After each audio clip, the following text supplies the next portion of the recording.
In the end, I decided it was best to return to the mansion. Surely Machiko would have calmed down enough by now. I did feel a bit guilty about leaving Mayako to deal with her all by herself. I walked back towards the mansion, and to my surprise, I saw Machiko sitting outside on the steps. I vaguely considered turning around at this point, but she saw me and gestured for me to approach. "Take a seat, Taka-kun. I need to talk to you." I swallowed again, walking up the steps and taking a seat beside her. We sat in silence for a few minutes, until she cleared her throat. "I love my sister, Taka-kun, dearly. However, recently I have found myself resenting her for the time she gets to spend with you. I do not know how to deal with this. I find myself in one unfair situation after another." "Oh." "I spoke with Mayako earlier. We have come to an agreement. We'll both wait. We both trust you, Taka-kun. We are both going to wait until you fulfill your promise to return, before we try to win you. There will be no more flirting from me, and no more silly antics from Mayako. I am sorry to have dragged you into this family feud, but I fear it could not be helped." "There's no need to be sorry, Machiko-san. As your friend, I kinda hope you'll talk to me if something like that bothers you.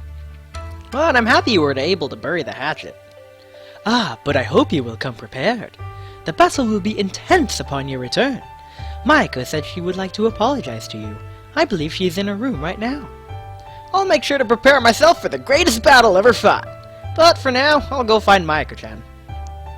I dashed past Machiko, who nodded as I walked past, lounging back on the deck in the early morning sun.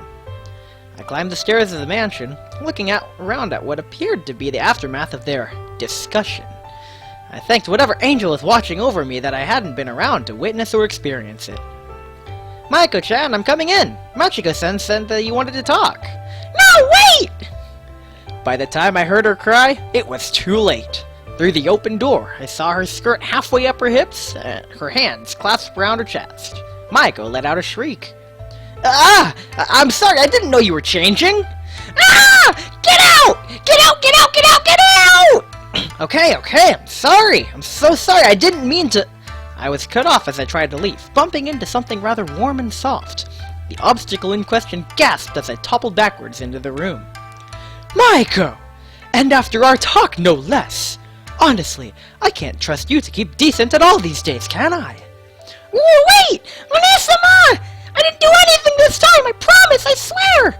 I didn't plan this! I was just trying to get changed! Takani's the one who burst in before I had a chance to cover myself up!" "It was an accident! I didn't even know Mayako was in here! I was trying to find her!" "Honestly, you two, do not think I have forgotten about what happened earlier. You two are definitely up to something." "Onisama! I swear!" "She's right! It is all just a big mistake." Fine. I believe you. Mayako, you are my sister, and I love and trust you. Takahiro! You are a pervert who loves peeking on girls! You should always knock, and then wait before entering a room. What if it had been the tsundere tyrant? Your head would have quickly left your shoulders behind. I'm terrified of how spot-on your statement would have been. In any case, I just wanted to let you two know that I don't mind attending the festival with you. That is, if you want to accompany a peeking pervert like me. I did the last bit with a bit of a dramatic sob, acting if I had been hurt by the comments. A scolded puppy could learn a thing or two from the pitiful expression I wore just then. "Oh! I could wear that nice frilly thing that Su-chan gave me! You know, the one that she said she wanted to see you in! But when you saw it, you turned white as a sheet, and I think you kind of fainted! Su-chan gave it to me when you were out cold, and told me to keep it, just in case!" Giggling to herself, she ran to her closet, searching through piles of clothes in search of the dress. I slapped a hand over my eyes, turning my head away as she rummaged through her room in her half-naked state. Mayako! Change first, then consider your wardrobe. I do, however, have one small request. Do not wear anything that fiend has given you. Aw, no fair! Su-chan gives me such pretty skirts and tops! She's really generous! You should wear some of it sometimes! Oh, Onisama! Does that look like these panties? No! Keep those on! You are completely hopeless. Taka-kun, thank you very much for the invitation. We will both graciously accept. I think it's best for me to wait outside. Machiko-san, I think you better help your sister out with her choice of wardrobe. If the villagers saw her in certain outfits...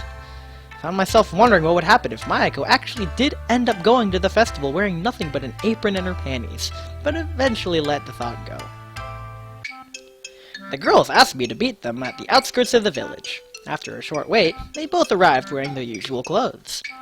I had to admit, I was a little disappointed. I had hoped to see something a little fancier. This will be the first time we have interacted with the village as a whole. I figured it would be a good idea to make a positive first impression, rather than an odd one. I'm sure you'll be fine. This past week has really helped the village realize not all spirits are troublemakers. Onésima, look! It's so pretty! All those lights! It's amazing to see the village like this. The villagers have really gone all out, making the whole place glow, the light flickering candles dancing in the evening breeze. It is beautiful. Thank you for giving us this chance, Taka-kun. Without your help, I doubt we would have been allowed anywhere near the village on this night. Actually reminds me of festivals back in my world, so in a way I'm able to show a bit of my world tonight. I smiled, feeling pretty happy as I thought about my own city. Despite the difference in time, and even world, I could easily see the similarities between this festival and the one that were held back home. People would visit from all over, and the city would be filled with all kinds of decorations. It actually made me feel a bit homesick. Takami, is something wrong? Oh, no, it's nothing. I was just thinking about my world. But let's do something fun! Look over there! That's a pretty fun game. I bet I'll be able to beat you in it any day. Do you want me to explain the rules, fair maidens in my company? We would love to play with you, Taka-kun. Please tell us how. The three of us quickly made our way to the stall in question, which had a large wooden container placed in front of it. Filled with water, tiny goldfish could be seen eagerly swimming back and forth. Okay, the rules are pretty simple. You'll be given a small bowl and a little paper net. You have to use the net to scoop the fish out of the water. But the net is really fragile, so it will break if you're not careful. The one who captures the most is the winner. Oh, and you're usually allowed to take one home, if you catch any, that is. Ah! Onésima! Fishies! Hahaha, yes, you can keep one, Mayako-chan. I would love to watch you play, Taka-kun, but I feel that this is not a game for me. Here, Elder-sama was kind enough to give us a small amount of money for my work here this past week. Enjoy yourselves. May the best fisher win! I'm gonna catch a fishy! I couldn't help but grin at Mayako's change of demeanor. When she was told that she would be allowed to keep a fish if she caught one, the girl's excitement got the best of her. After several vigorous scoops, the little scoop tore apart, ending Mayako's game without a single fish caught. The dejected expression on the girl's face made me feel sorry for her, and instead, I moved behind her, putting my own net into her hand while I rested my hands on top of her own. Let's do this together, Mayako-chan. Just follow my hands. It's a game that requires you to be patient. First, you need to get the whole thing wet. If it's only partially wet, it'll rip in no time at all. Let it float in the water. Don't let it struggle against it. Now, keep it at an angle and wait. When a fish gets close, scoop it up from the head and try to avoid the tail. It sometimes causes the net to break. Then you just slip it into the bowl. I showed her the best way to scoop and move back, watching her focus intently on the water. She didn't move a muscle for well over a minute, until suddenly her arm twitched and she made a little squeak. There was a small splash and the faint sound of ripping paper. Yes! I did it! I got one! I got one! I got one! Thank you so much, Takami! I got a goldfish! Great job! Now you'll have a goldfish to keep at the mansion. Take good care of it. The stall owner bagged the fish for Mayako in a special water-filled bag. I gently patted the girl's head as we walked back to Machiko. The older girl seemed to be interested in some masks that resembled different kinds of demons back in my world, making me wonder what she was thinking about. Onésima! I got a fishy! Isn't it cute? Oh, well done, little one. It is absolutely adorable. Taka-kun, I'm a little curious about these masks. You want one? I have some money myself from the time I helped out the guards, so... I'm actually more curious about their purpose. The stall owner seemed to evade the question when I asked him. Haha! Well, in my world they're said to ward off evil spirits. Maybe it's the same here. Well then, I most certainly would like one. If nothing else, it would go a long way to prove that I am most certainly not an evil spirit. I think they know that already. There's no way two pretty girls like you could be evil spirits. I would still like a mask though, for reasons.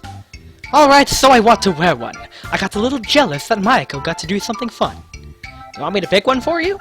The girl nodded her head, pouting a little as she pretended not to care, even though I knew that she wanted me to do it. Well, if you insist. With a grin, I eagerly started looking through the rows of masks, trying to find one that would suit her.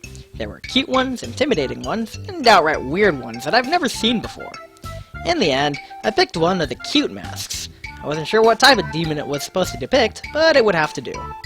How about this one, Machiko-san? Isn't it cute?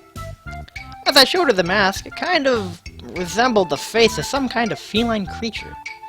The thought of Machiko putting on, her fox ears poking out from over the top of the mask, had me on the verge of having a laughing fit.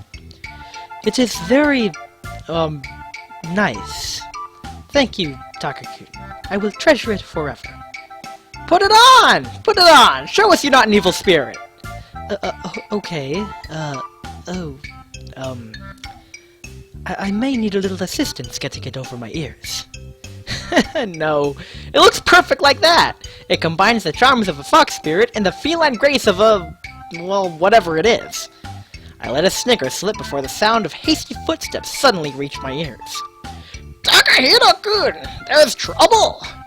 Turning around to the sound of the voice, I saw the village elder rushing towards us, seemingly in a panic. Then I finally noticed it. The festival had become eerily quiet. The village that attacked us the other day.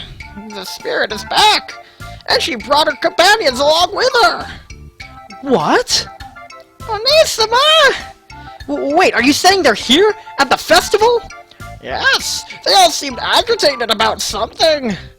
Sakura, what has she done now? You have to hurry! Tsukino Dono and Narumi-chan are about to fight them. You must help them! I need more time to prepare a spell! Onisama, I don't know if I can do it! Do not worry, Maiko-chan. I am sure we'll think of something.